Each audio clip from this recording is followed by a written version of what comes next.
శ్రీ పరాభావనామ సంవత్సరం వృషభ రాశి ఫలితాలు.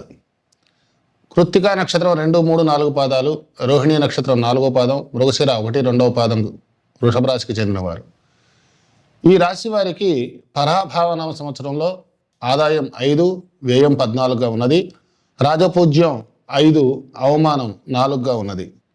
ఈ వృషభ రాశిలో జన్మించిన వారికి ఈ పరాభవనామ సంవత్సరం చాలా అనుకూలంగా ఉంటుందని చెప్పుకోవచ్చు.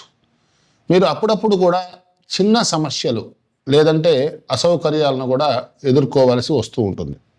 మీ ప్రయత్నాల ఫలితాలు ఏవైతే ఉన్నాయో మీకు అనుకూలంగా ఉండే అవకాశం కూడా ఉన్నది.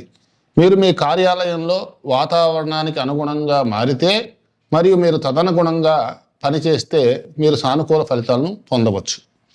ఈ సమయంలో మీ ఆదాయం చాలా బాగుంటుంది. అంటే మీరు డబ్బును కూడా ఆదా చేసుకోగలుగుతారని చెప్పుకోవచ్చు. ఆస్తి, స్థిరాస్తి మరియు వాహనాలకు సంబంధించిన విషయాలు సగటు ఫలితాలను మాత్రం ఇస్తాయని అంచనా వేయవచ్చు. విద్యార్థులకు మాత్రం ఈ సంవత్సరం విద్యా విజయానికి కొంత అనుకూలంగా మద్దతుగా కనిపిస్తూ ఉన్నది. ప్రేమ మరియు వివాహం దృక్కోణం నుండి కనుక ఈ దశ వృషభ రాశి స్థానికులకు ఈ సంవత్సరం విజయాలు మరియు సంతృప్తిని ఇచ్చే అవకాశం ఉన్నది. కుటుంబ జీవితానికి సంబంధించినంత వరకు కూడా ఇంట్లో కొంచెం శాంతి సామరస్యం కూడా ప్రబలంగా ఉంటుందని గోచరిస్తూ ఉన్నది. ఆరోగ్యపరంగా మీరు మీ శ్రేయస్సును జాగ్రత్తగా చూసుకుంటే మీ ఆరోగ్యం మంచి స్థితిలో ఉండే అవకాశం ఉన్నది.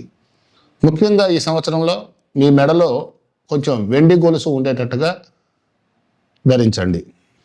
తదుపరి మిథున రాశి.